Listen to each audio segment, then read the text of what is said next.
Hey everyone, Matt here. Today we're going to take a look at the SMSL AO300 Pro.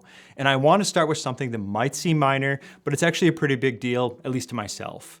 The HDMI function finally works the way that it should, and honestly, it was kind of about time. If you've ever followed some of the other SMSL recent amplifier releases, you know that they've been putting HDMI inputs on several models. And frankly, the implementation was kind of problematic. I had handshake issues, compatibility quirks between different TVs. It was one of those features that looked great on paper when you're thinking soundbar replacement, but often left you reaching for an optical cable instead of going with the HDMI and streamlining everything. With the AO300 Pro, SMSL seems to have actually sorted all of this out. I've been running this amp on a couple of my TVs now, and the HDMI connection has been really rock solid so far. No dropouts, the CEC function works as it should, as in that it turns the amp on and off simultaneously with the TV.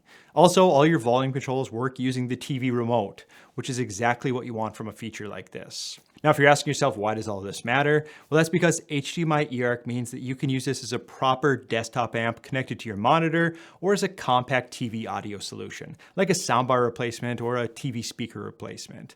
And that's without dealing with, the multiple cable adapters or different remotes.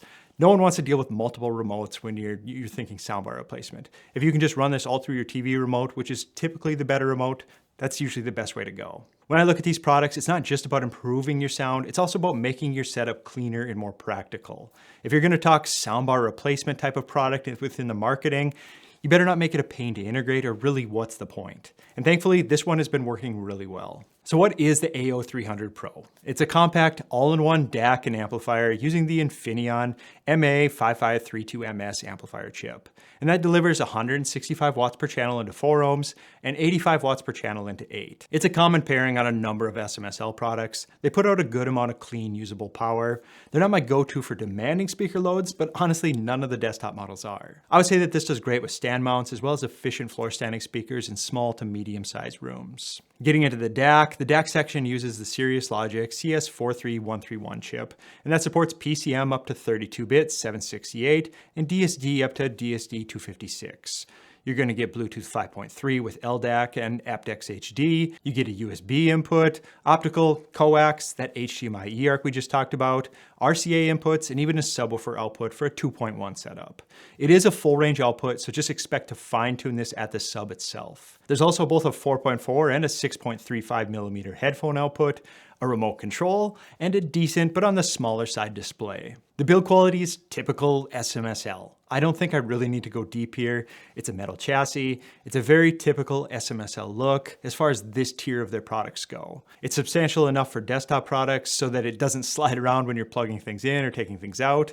It has a good look to it. I mean, the build quality is definitely fair for the price. I bet I could say this has the SMSL look, and most of you would know exactly what I mean by that without any of the B-roll close-ups here. Okay, let's talk about how it sounds. Frankly, it likely sounds just like the previous AO300 model, as it's basically the same internals.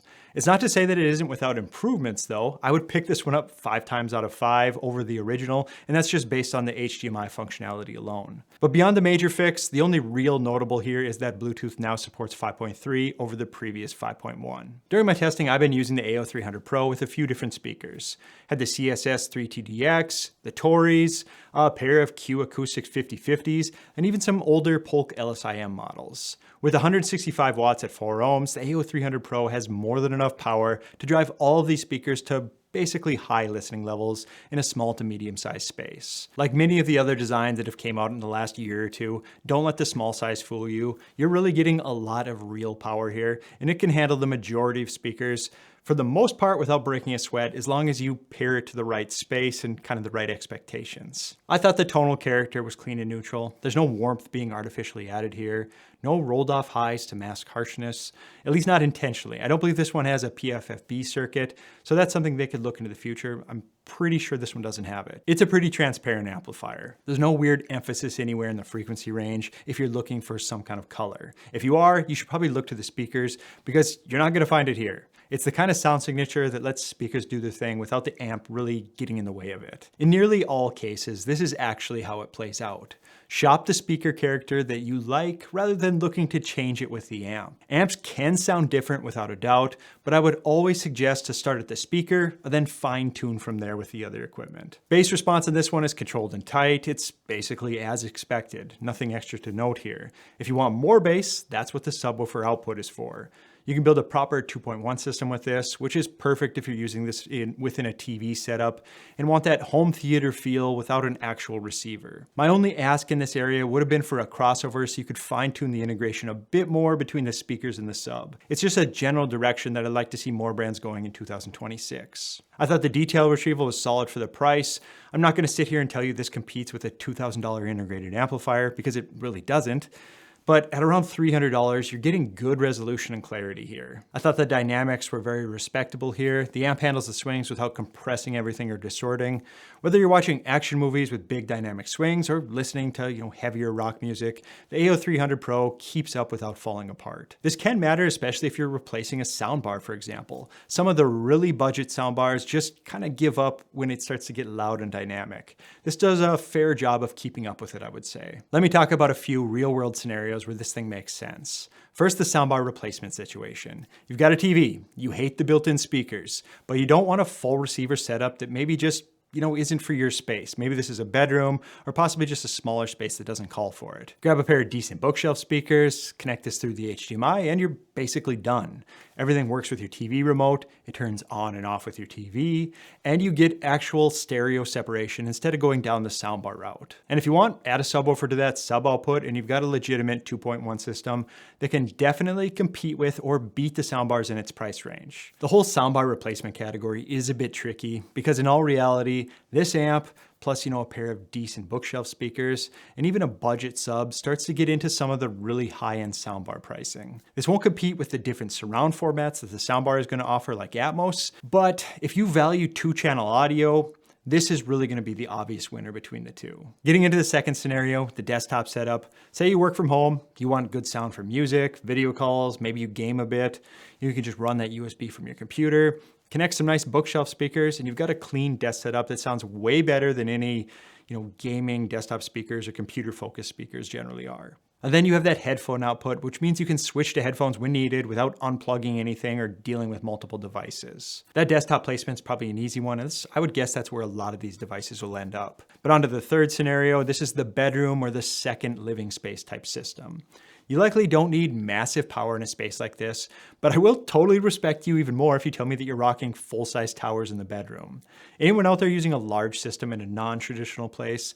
Places like the bedroom, the garage, the bathroom. Little amps like this are perfect for these spaces. My biggest use case is likely in the shop. I can easily play 2-channel music, then just switch over to HDMI and watch a YouTube video or two while I'm out there working on something. While you definitely can use this as your dedicated listening space amp, for myself, they generally end up in the extra spaces or on my desktop because they just work so well in those scenarios. Now about the headphone outputs. You've got that 4.4 and that 6.35 millimeter here on the front. The headphone section is powered by the CS43131 chips built-in headphone amp, and it's actually quite capable if you look into it. I've driven everything from sensitive IEMs all the way up to some of the higher impedance headphones without really any issue. The sound signature on the headphone output is neutral and clean. It's kind of matching what you get from the speaker outputs really. It's not the most resolving headphone amp you can buy, and maybe not for the dedicated headphone enthusiast, but for a desktop setup where you occasionally use headphones and you don't want to have to deal with swapping gear, it's more than adequate in almost all cases. Now, who's this one for?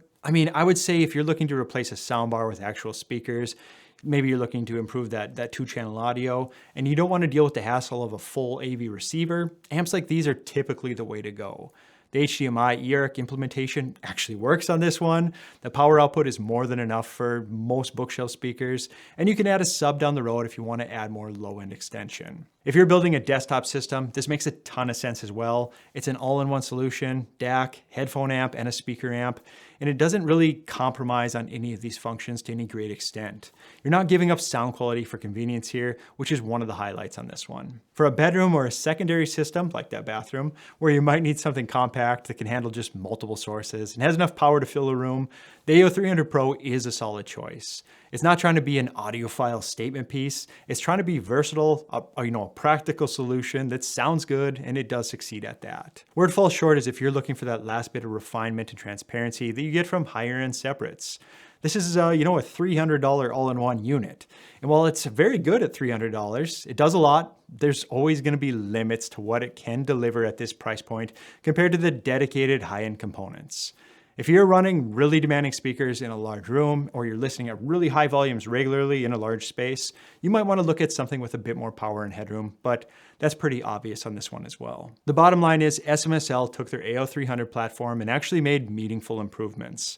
The HDMI eARC finally works properly, and you're getting serious power output that can drive real speakers. The feature set is comprehensive and genuinely useful rather than just being an endless bullet point of features that you probably don't even really care about. If you're in the market for an all-in-one solution in this price range that can handle multiple use cases, soundbar replacement, desktop system, bedroom setup, the AO300 Pro could work for you. It's practical, versatile, and most importantly, it actually works the way it's supposed to. That's it for today's review. If you found this helpful or at least entertaining, please hit that like button and subscribe for more honest audio reviews.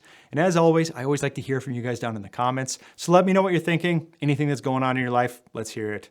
Let's talk soon. Take care. Later.